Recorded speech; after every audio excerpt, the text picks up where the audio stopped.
sebuah cerita rakyat yang mengangkat legenda asal-usul nama Banyuwangi, dimainkan oleh anak-anak Sanggar Jempolan Speno. Sebuah legenda yang di dalamnya penuh dengan intrik, tipu muslihat, pengabdian, kesetiaan, dan percintaan. Dewi Surati dan Raden Bantra, selamat menyaksikan.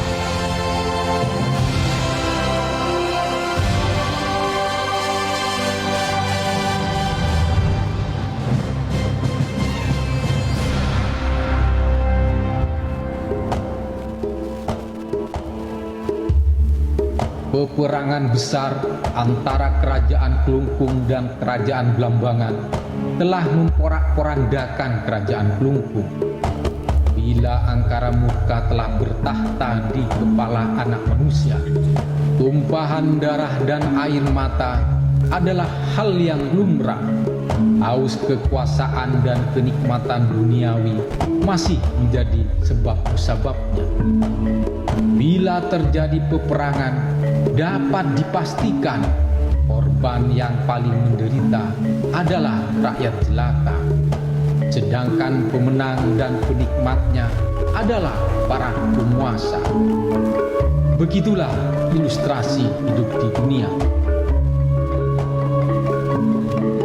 Kerajaan Klungkung telah hancur akibat serangan Kerajaan Blambangan, tetapi putra dan putri Raja Klungkung, yaitu Raden Rupaksa dan Dewi Surati, berhasil menyelamatkan diri. Mereka melarikan diri ke dalam hutan. Berlari, ya, mereka terus berlari. Berlari dari sebuah penaklukan serta penyelamatan dari hakikat harga diri. Kerajaan Klungkung boleh hancur, tapi terah Kerajaan Klungkung tetap harus berlanjut. Setelah berhari-hari dalam pelarian di hutan belantara, rasa letih dan lelah tak terkatakan. Puluhan onak dan duri telah tertancap di telapak kaki Raden Rupaksa dan Dewi Surati. Di tengah pelariannya dari kejaran prajurit Blambangan, mereka berhenti.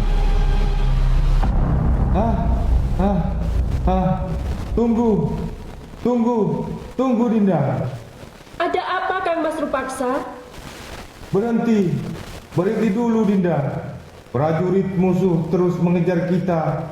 Kalau kita tetap bersama, kemungkinan tertangkap besar. Bagaimana kalau kita berpisah?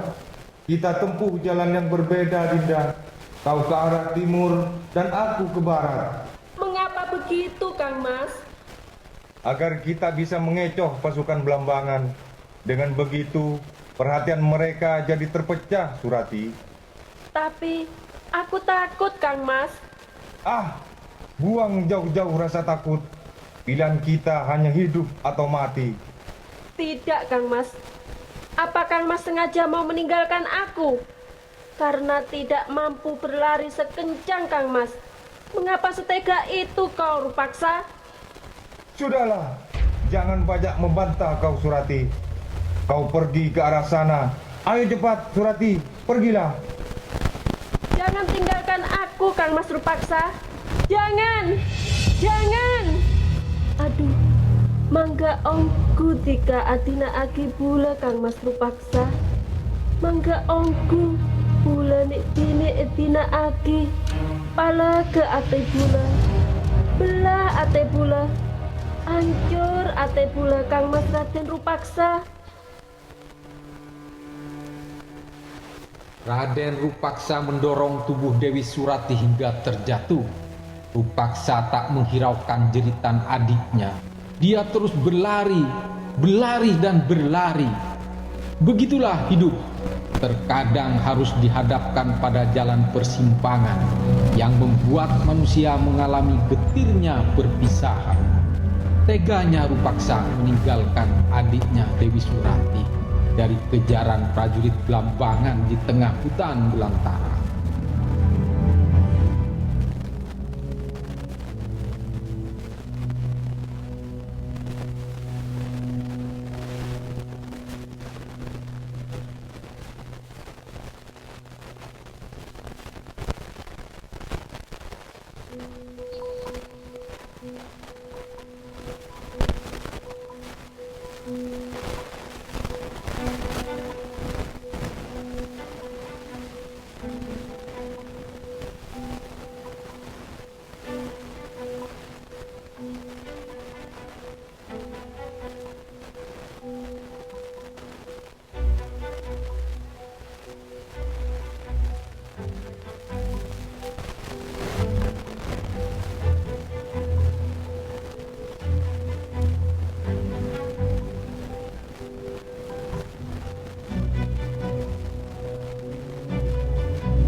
Setelah kerajaan Blambangan menguasai kerajaan Klungkung, Prabu Menak Prakoso memanggil putranya Raden Bantrang untuk menghadap ke ruang utama raja.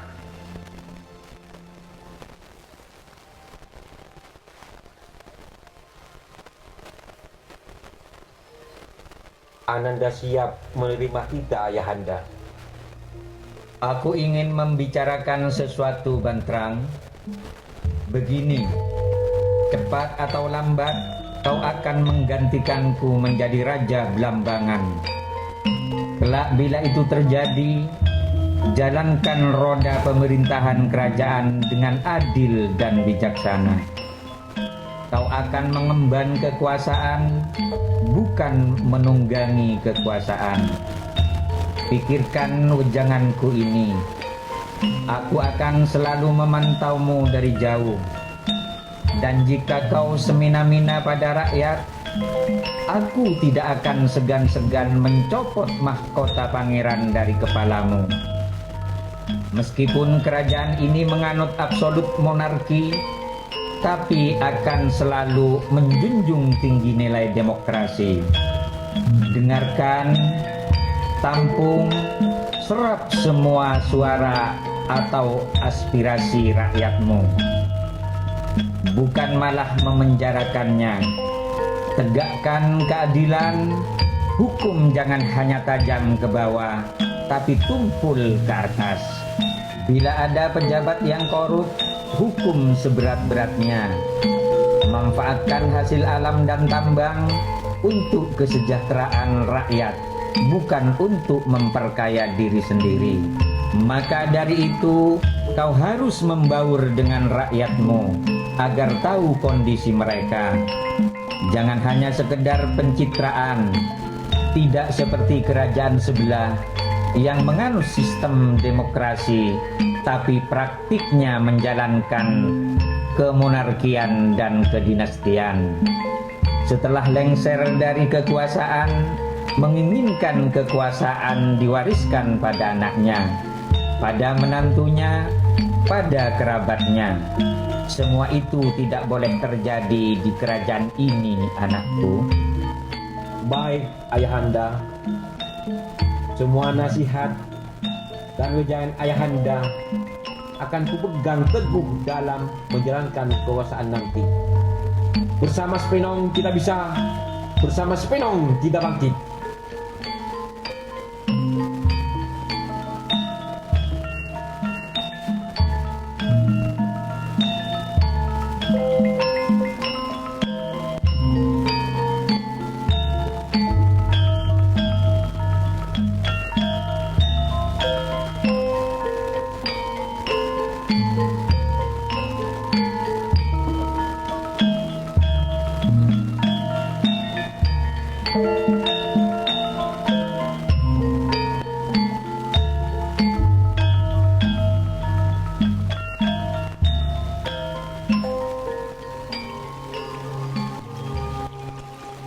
Di suatu pagi yang cerah, sang surya tampak perkasa di ufuk timur. Cahaya benderang di cakrawala menghempaskan awan-awan kelabu yang mencoba meredupkan suasana. Sang Raja Kelana berhembus perlahan membelai manja rambut sang perawan, membawa sejuta asa di awal waktu. Raden Bantrang sangat menyukai berburu. Bersama prajurit pengawalnya, berangkatlah dia menuju hutan. Setelah beberapa lama menempuh perjalanan, tak dijumpai seekor pun binatang buruan. Ia pun berhenti sejenak dan memutuskan untuk beristirahat di tepi telaga. Dikala menikmati keindahan alam di sekitar telaga itu, tiba-tiba muncul seorang gadis cantik nan jelita dari balik pohon. Gadis itu tampak kelelahan, seperti dikejar oleh sesuatu. Raden Bantrang terkesima, diusap matanya seakan tak percaya dengan apa yang dilihat. Apakah peri penunggu hutan belantara ini, pikirnya? Ia tertegun. Perlahan-lahan Raden Banterang mendekati sang gadis. Wahai Dewi, dari mana gerangan kau berasal? Kenapa ada di hutan ini? Siapa kau? Jangan mendekat, menjauh dariku. Jangan takut, Putri. Aku bilang menjauh, menjauhlah dariku, pengkol. Aku orang baik. Aku seorang pemburu yang mencari hewan buruan di hutan ini, Putri. Namaku Banterang. Monterona bula nak minaa sere penanga. Monterona bula nyak tanya cek siapa tiga nyamana alik serat kuning. Siapa namamu, hai Putri Jelita? Namaku Dewi Surati. Oh begitu, Dewi Surati. Elok nian namamu, Putri. Kenapa ada di hutan ini? Adakah kau tersesat? Atau sengaja disesatkan? Dewi Surati tak menjawab. Ia curiga Banterang seorang pemburu, tapi menilik dari penampilannya, wajahnya yang tampan, dan busana yang dikenakan layaknya seorang putra bangsawan. Dia tidak akan membuka jati dirinya kalau putri kerajaan Klungkung. Siapa tahu pemuda yang ada di depannya itu adalah bangsawan Blambangan, orang-orang yang telah menghancurkan negerinya, membinasakan ayah ibundanya.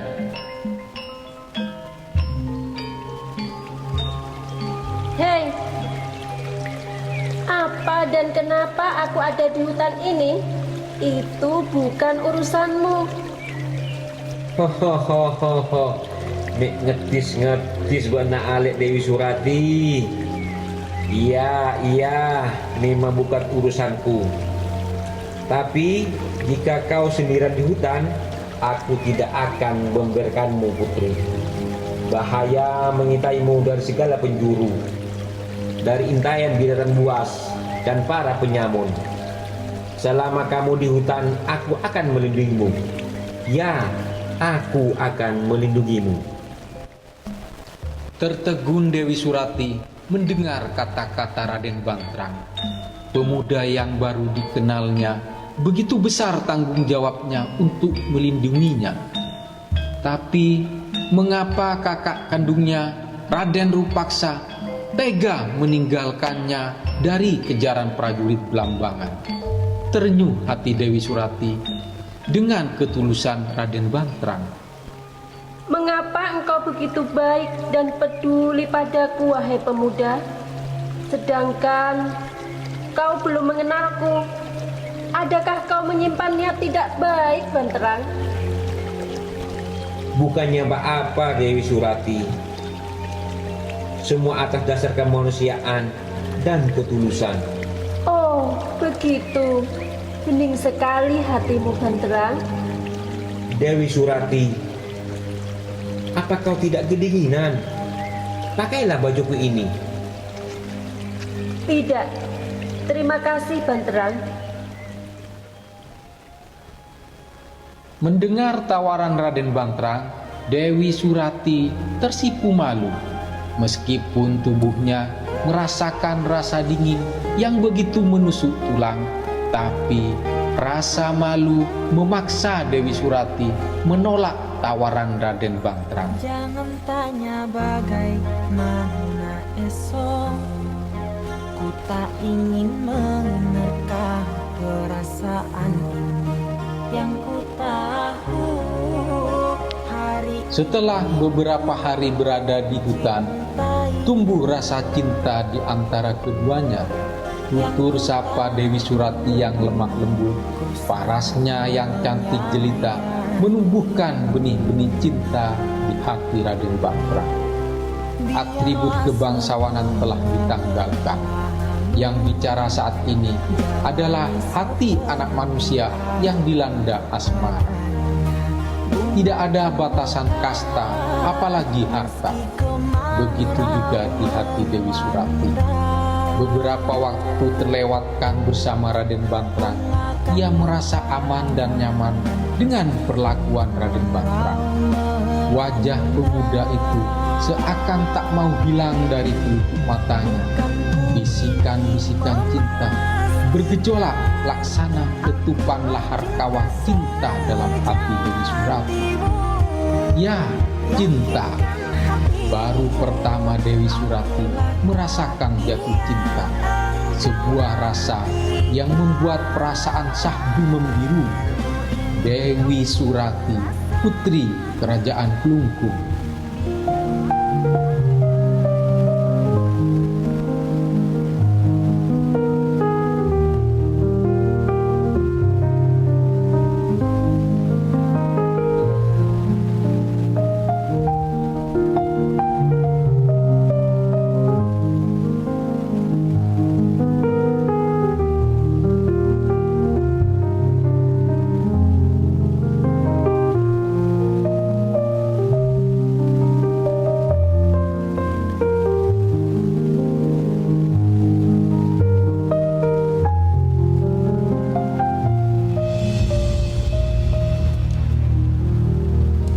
Raden Banterang memutuskan untuk mengajak dan membawa pulang Surati menuju kerajaan Blambangan.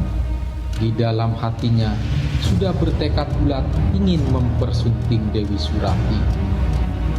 Di hari yang telah ditentukan, Raden Banterang memberanikan diri menghadap Prabu Menak Prakoso untuk mengutarakan niatnya menjadikan Dewi Surati sebagai permaisuri. Sembah hormat Ananda, Ayahanda. Duduklah anakku. Ayahanda, perkenankan aku memperkenalkan wanita di sampingku, Ayahanda.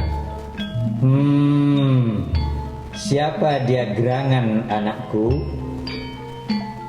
Dia Dewi Surati, Ayahanda. Hamba Dewi Surati yang mulia. Dari mana dia berasal, Banterang? Apa dari bangsawan Blambangan atau bangsawan dari kerajaan tetangga? Maaf, Ayahanda, bukan dari keduanya. Dewi Surati aku temukan saat aku berburu di hutan, Ayahanda. Aku menolongnya dan membawanya kemari, Ayahanda.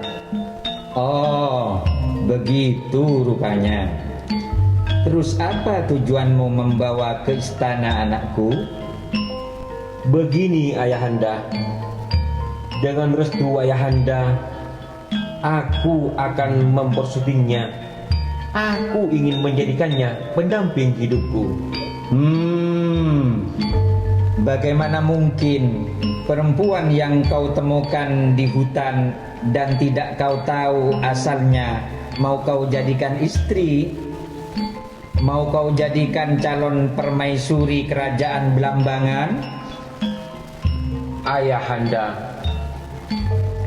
meskipun Dewi Surati hanya rakyat jelata, bukan dari darah biru, tapi cinta yang tulus ini yang menjadikannya lebih ningrat dari segala keningratan. Sekarang bagiku hanya ada dua pilihan, Ayahanda. Menikahi Dewi Surati dengan restu Ayahanda, atau menikahi Dewi Surati tanpa restu Ayahanda dan menanggalkan kebesaran putra mahkota. Oh, begitu rupanya. Begitu kuat hasratmu untuk menikahinya. Jika begitu, aku tidak akan menghalangi keinginanmu, putraku. Menikahlah dengan Dewi Surati. Restuku bersamamu, anakku. Terima kasih, Ayahanda. Ananda mohon pamit.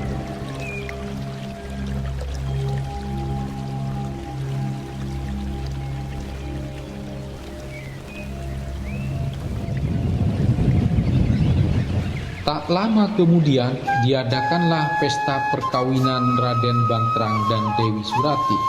Seluruh rakyat kerajaan Belambangan larut dalam suasana pesta. Sang putra mahkota telah menemukan pasangan hidupnya. Dewi Surati menjadi permaisuri Raden Banterang.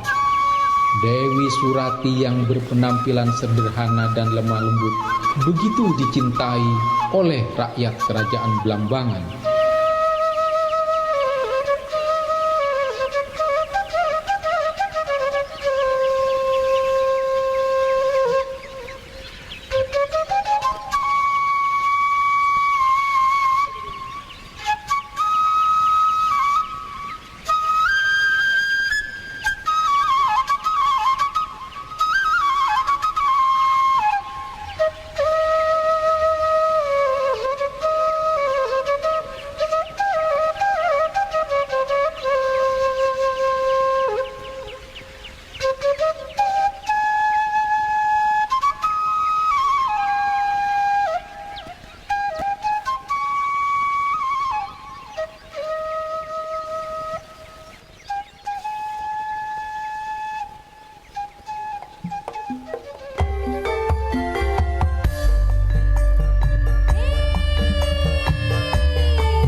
Hingga pada suatu sore, Dewi Surati ditemani dayangnya menikmati suasana di luar istana.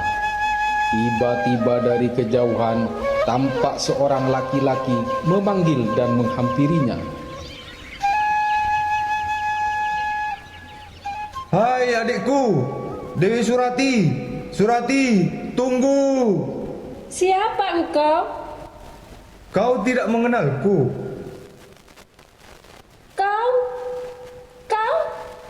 Kau Kang Mas Rupaksa? Benarkah kau kakakku? Benar Surati, aku Rupaksa kakakmu.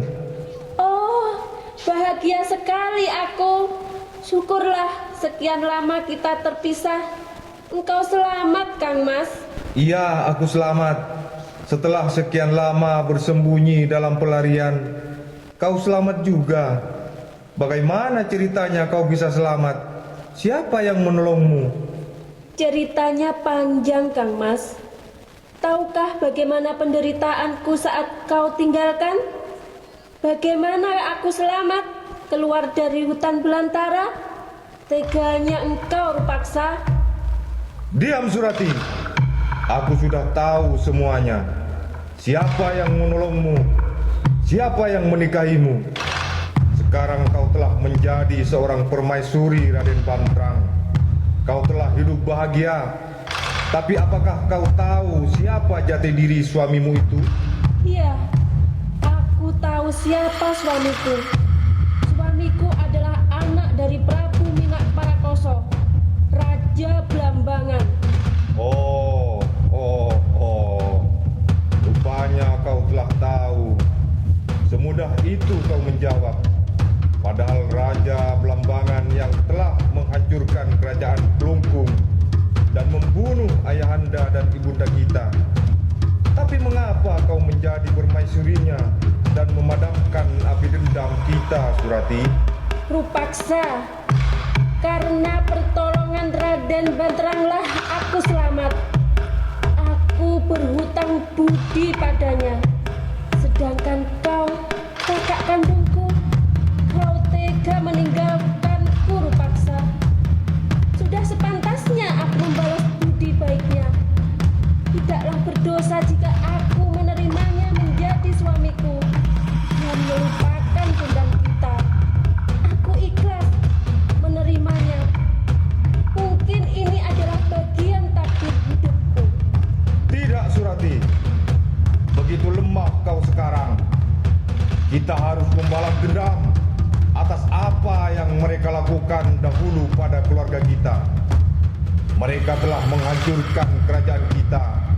Mereka telah membunuh orang tua kita. Ayo ikutlah denganku. Mari kita habisi Raden Bantrang. Tidak, aku tidak mau, Kang Mas.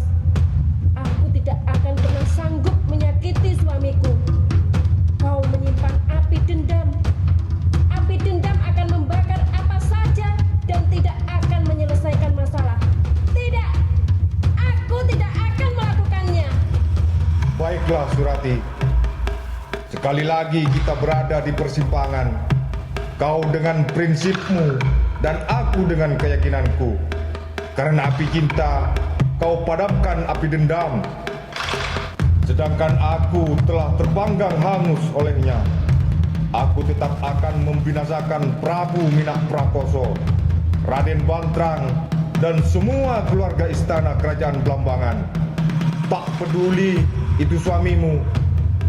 Ingat itu, camkan itu Surati.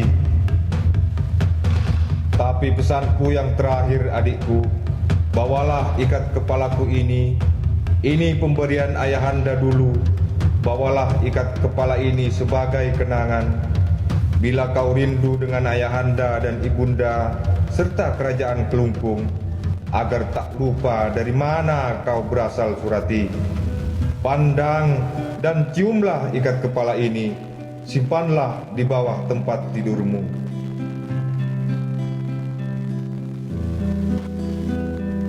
Dewi Surati terdiam. Diciumnya ikat kepala itu. Matanya berkaca-kaca. Ia putri Raja Klungkung. Itu adalah kenyataan. Ini ia istri pangeran kerajaan Blambangan, itu juga adalah kenyataan. Satu kenyataan yang mengharuskannya memakan buah simalakama antara dendam dan rasa cinta. Dengan terisak ditatapnya kepergian sang kakak, Raden Rupaksa.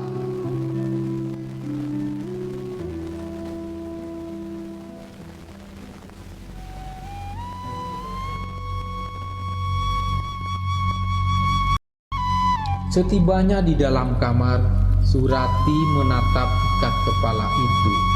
Kedua matanya kian sembab karena terus meneteskan air mata, karena tak kuasa didera masa lalu. Teringat ia saat masih di kerajaan Kelungkung, ketika masih hidup bahagia bersama ayah bundanya. Ingin rasanya Dewi Surati menceritakan rahasia yang selama ini dipendamnya kepada Raden Bantrang. Namun ia tak kuasa. Apa reaksi dari suaminya nanti? Apakah masih mau menerima sebagai permaisuri?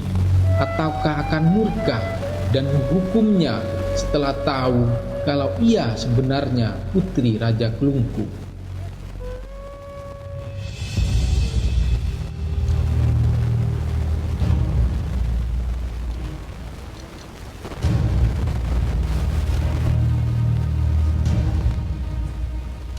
Sementara itu, di tengah hutan belantara, Raden Bantrang hendak beristirahat setelah berburu. Rupaksa rupanya diam-diam mengikutinya dari belakang. Raden Bantrang terus berjalan. Dia merasakan seperti ada seseorang yang mengikutinya. Dengan cerdik, Raden Bantrang tiba-tiba berbalik, meloncat, menangkap pemuda yang membuntutinya itu.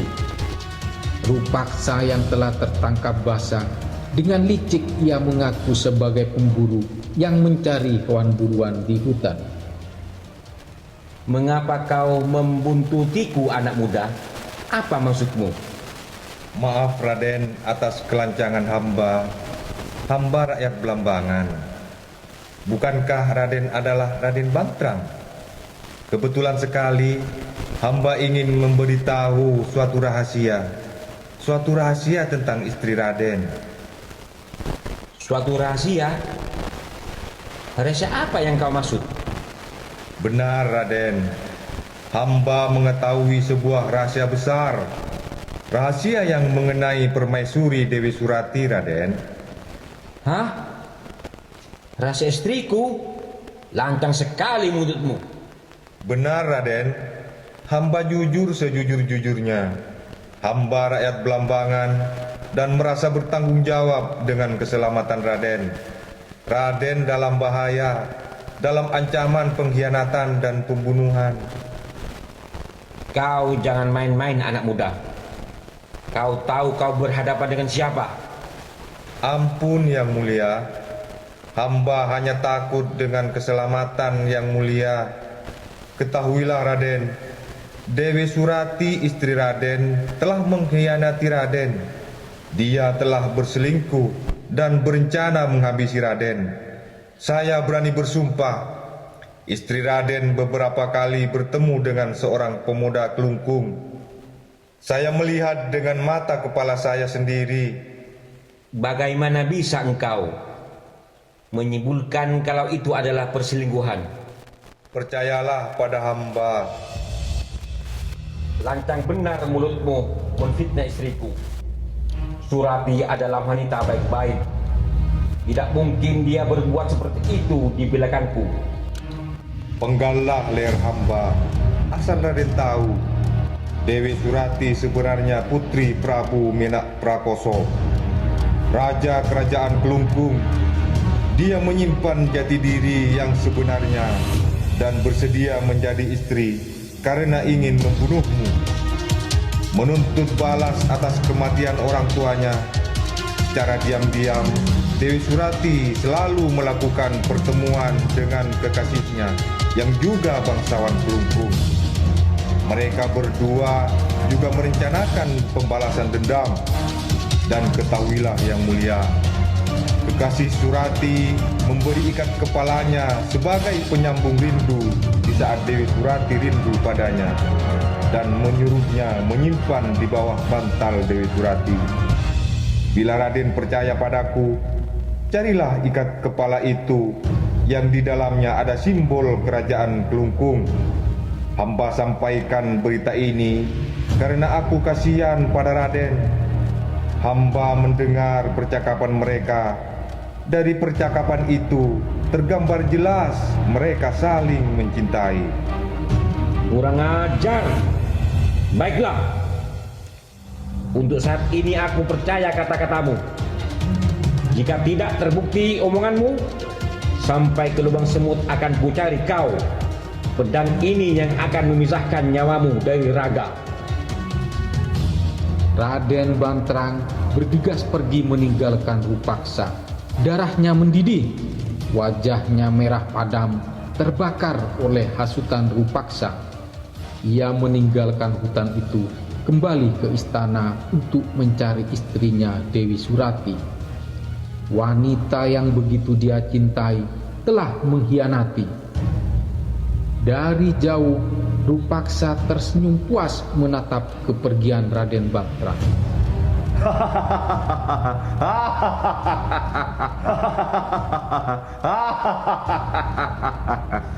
Rasakan pembalasanku. Sudah sepantasnya kau merasakan apa yang aku rasakan selama ini, Banterang. Kau dan semua keluarga kerajaan Blambangan harus hancur sebagaimana mereka menghancurkan kerajaanku. Rencana pembalasan dendam telah dimulai. Ia tidak peduli adiknya Dewi Surati akan menjadi korban dari hasutannya. Yang penting, dendam harus terbayarkan. Hutang emas dibayar emas, hutang nyawa dibayar nyawa. Setelah satu rencana terlaksana, Rupaksa mulai bergerak untuk menjalankan rencana kedua. Dicarilah seorang dukun ilmu hitam di suatu pinggiran desa. Kiliwung Bargowo namanya. Sosok dukun berkumis tebal, matanya merah, memancarkan hawa mistis. Permisi, permisi. Siapa itu? Masuklah. Terima kasih, Tuan. Apa tujuanmu datang kemari? Hai anak muda, cepat katakan. Kiliwung Bargowo, aku ingin mengabarkan sesuatu dan aku menginginkan bantuanmu. Yang pertama, aku kabarkan bahwa SMPN 1 Nunggunung tahun ini sudah melaksanakan SPMB, yaitu sistem penerimaan murid baru. Bila ada murid SD lulus, bawalah sekolahkan di SMPN 1 Nunggunung. Di sana fasilitas belajar lengkap, ada perpustakaan sekolah, ada lab IPA, ada lab komputer, ada lab bahasa, kegiatan ekstrakurikuler seperti keagamaan, pramuka, pencak silat, seni tari, seni musik, seni teater. Pokoknya mantap deh kalau sekolah di Speno. Adapun yang kedua, kepentinganku datang kemari, aku ingin meminta bantuanmu, Kiliwung Bargowo. Minta bantuanku? Boleh, boleh. Asalkan imbalannya besar, anak muda. Kalau masalah imbalan hal yang kecil, Tuan. Apa yang Tuan minta? Rupiah, dolar, atau kempikan emas? Semuanya bisa aku penuhi asalkan kau bisa membantuku. Oh, begitu. Tepat. Katakanlah, apa yang akan aku lakukan, hai anak muda? Begini, Kiliwung Bargowo, kau terkenal mempunyai mantra dan jampi-jampi yang mumpuni. Aku ingin ilmu hitammu itu kau gunakan untuk membinasakan seseorang. seseorang musuh bebuyutanku. Buatlah pikirannya dirasuki setan dan iblis hingga lenyap akal sehatnya, Tuan. Begitu rupanya. Terus paket apa yang mau kau pilih? Paket biasa apa paket ekspres? Kok seperti mau ngirim barang ke JLT, Tuan? Dasar dungo. Begini anak muda, di mana rumah musuhmu itu? Soalnya semakin jauh jaraknya, maka akan semakin mahal bayarannya. Tarif antar desa, antar kota tidak sama. Apalagi antar negara, maka akan semakin mahal. Kenapa bisa begitu, Kiliwung Pargowo? Dasar dungu. Ya, tentu bisa begitu. Karena makin jauh orang yang aku jampi memerlukan energi metafisika semakin besar, dan setan demit yang kukirim perlu dana transport yang lebih mahal.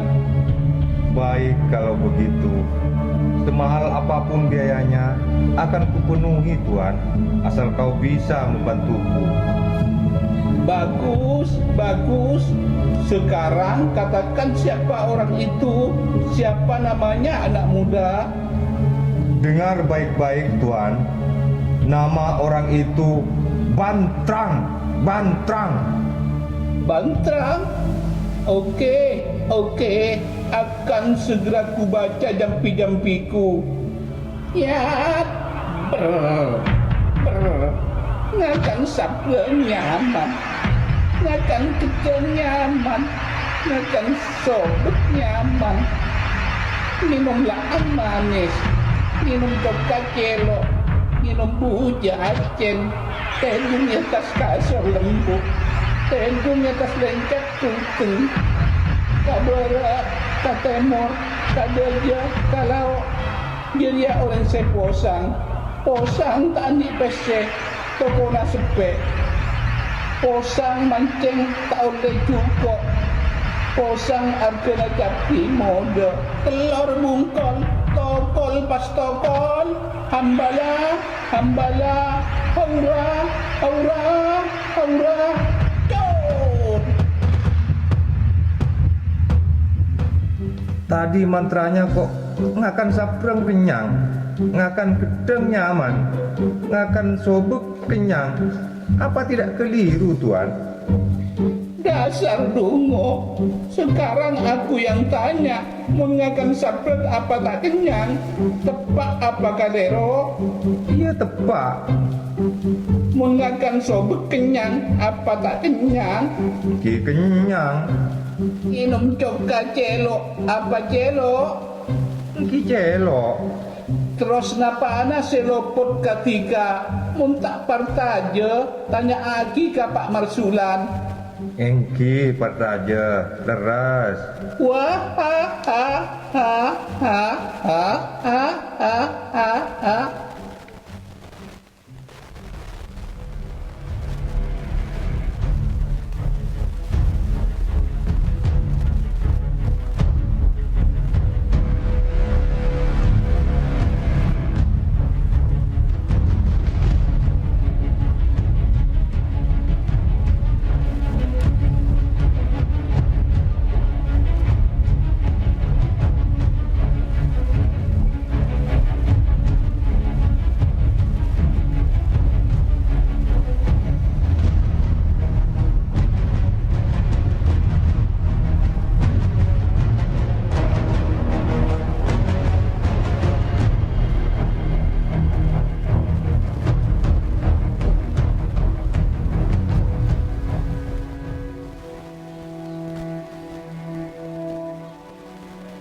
Sementara itu, sesampainya di kerajaan Blambangan, Raden Bantrang langsung bergegas menuju kamar Dewi Surati.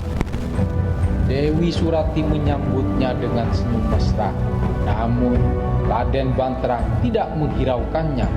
Mukanya merah padam, nafasnya memburu. Dengan kasar, ia membanting benda-benda di depannya. Alangkah terkejutnya Dewi Surati melihat sikap suaminya yang tiba-tiba berubah. Raden Bantrang mencari ikat kepala yang dimaksud pemuda itu.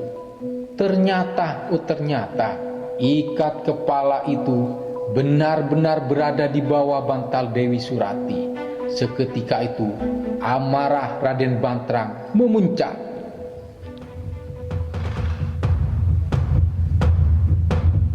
Lihatlah Surati.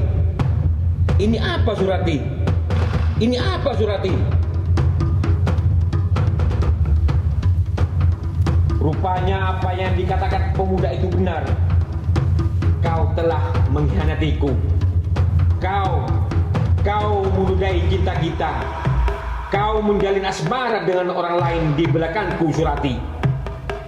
Pemuda, Kanda? Pemuda siapa? Ya, seorang pemuda yang telah membongkar kedokmu, Surati. Tenanglah, Kakanda. Dengarkan dulu penjelasanku. Semua ini tidak seperti yang engkau kira. Engkau salah paham, Kakanda. Berdebah. Kau membohongiku.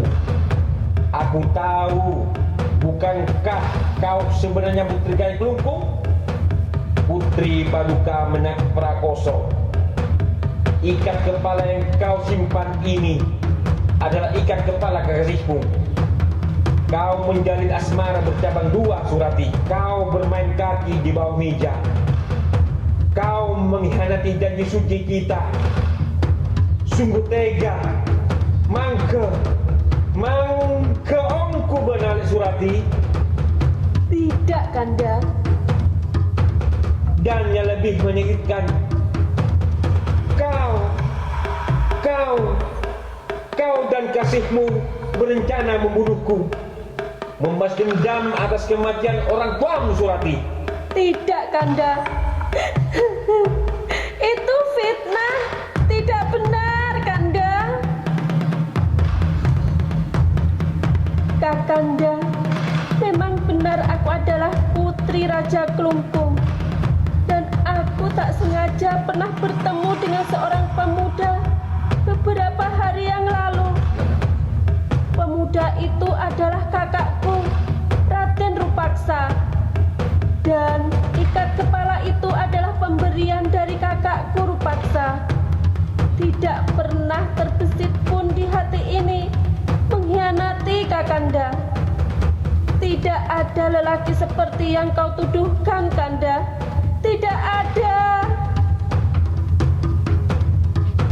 Api cemburu yang telah membakar dada Raden Bantrang tak akan mampu dipadamkan, tak bisa diluluhkan oleh kata-kata dan penjelasan Dewi Surati. Ya, amarah dan api cemburu telah membakar hangus Raden Bantrang. Mengapa tidak sedari dulu kau katakan kalau engkau putri kerajaan Kelungkung? Mengapa kau sembunyikan dariku? Kanda, aku bukan menyembunyikan siapa diriku, tapi aku menunggu waktu yang tepat untuk menceritakannya padamu. Kau adalah suamiku. Tidak mungkin aku mempunyai niat membunuhmu. Meskipun ayah bundaku terbunuh karena serangan kerajaan Belambangan, tapi api dendam itu telah aku padamkan. Ya, telah aku padamkan.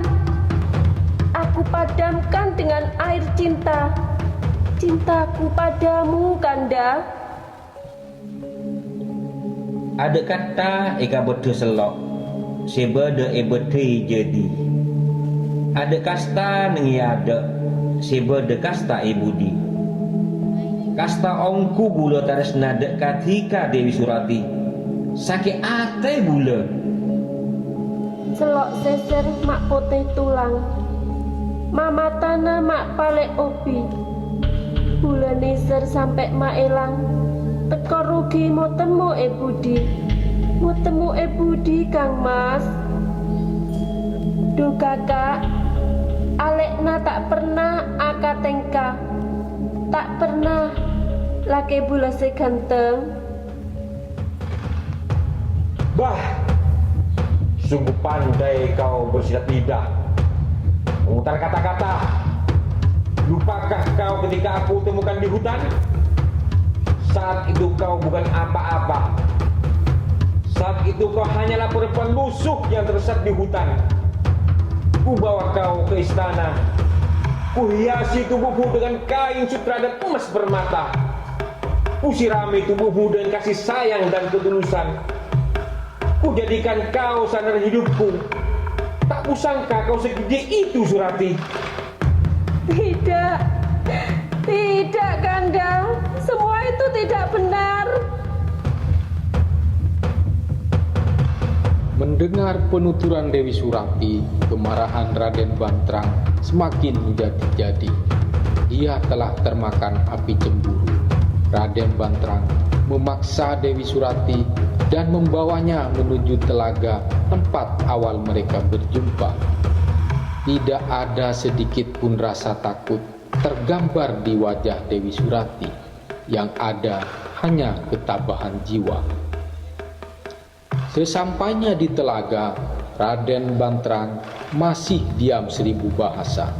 Dewi Surati kembali menjelaskan bahwa dia tidak pernah mendua dan tidak ada niatan untuk membalas dendam.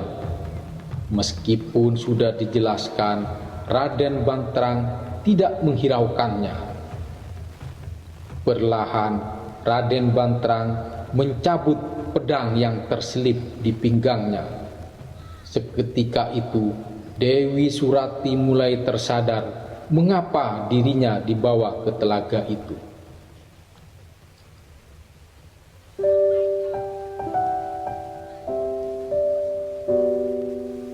Kanda, mengapa kau membawaku ke telaga ini? Aku ingin menghapus semua kenanganku denganmu di sini. Di tempat di mana pertama kali kita bertemu, Surati. Menutup lembaran kisah cinta kita. Mengapa engkau mau menutup lembaran kisah cinta kita? Apa kau mau membunuhku, Kanda? Surati, semakin aku mendengar suaramu, semakin menjadi rasa benci ini. Mungkin dengan kematianmu, rasa sakit di hati ini bisa terobati. Ya, dengan kematian. Baiklah, Kakanda. Kau cintaku yang pertama dan terakhir. Tak perlu kau melumuri tanganmu dengan darahku. Aku tidak mau mati di tanganmu. Karena itu sama saja mengakui bahwa aku yang bersalah. Aku bersedia menyerahkan jiwa raga ini, Kanda. Akan tetapi, dengarlah kata-kataku yang terakhir. Yang terakhir, Kanda. Katakan. Katakan, Surati. Cepat katakan. Aku sendiri yang akan terjun ke dalam telaga ini. Jika aku mati dan air telaga berubah menjadi keruh dan berbau busuk, maka itu artinya engkau benar. Aku telah mengkhianatimu. Aku menjalin hubungan di belakangmu dan berniat membunuhmu. Tapi jika air telaga ini berubah menjadi jernih dan menyebarkan aroma wangi, maka akulah yang benar, Kanda. Aku tidak pernah seperti apa yang kau tuduhkan. Dewi Surati dengan senyum tersungging dan wajah penuh ketabahan melompat menceburkan diri ke dalam telaga.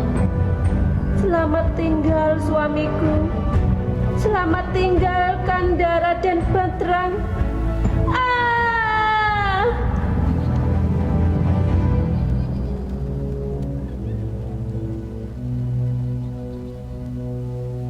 Tiba-tiba Raden Banterang tersentak, pedangnya terlepas dari genggaman. Dia tersadar dan ingin menarik tubuh Dewi Surati. Akan tetapi semua telah terlambat. Dewi Surati tenggelam ke dasar telaga, lenyap tak berbekas.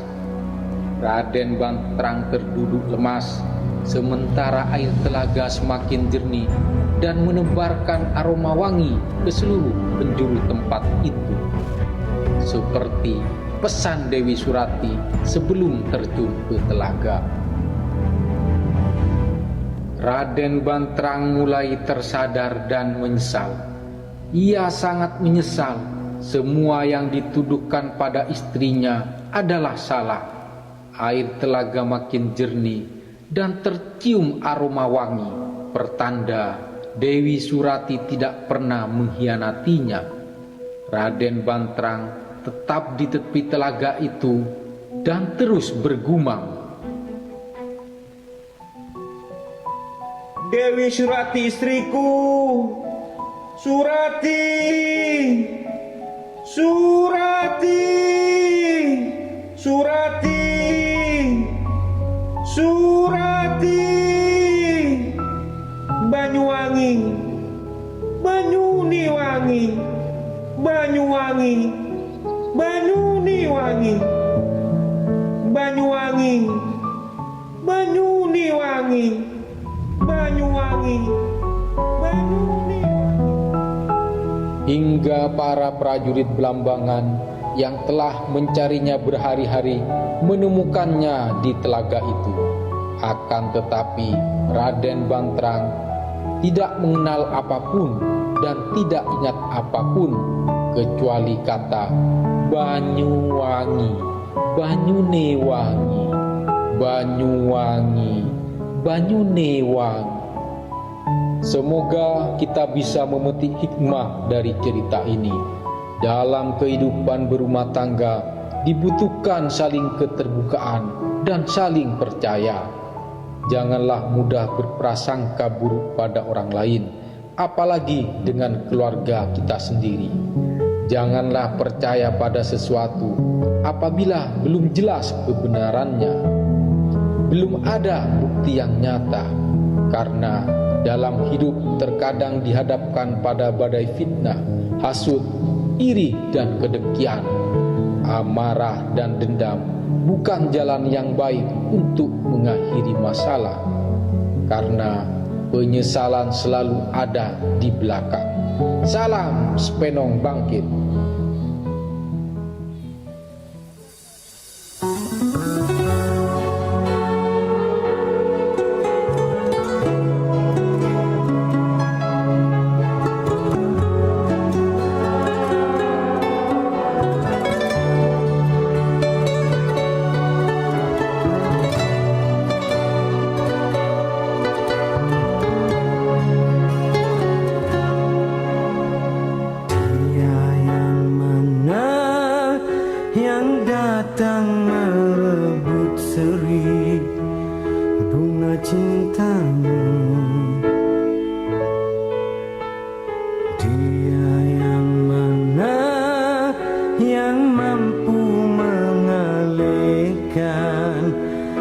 Rasa setiamu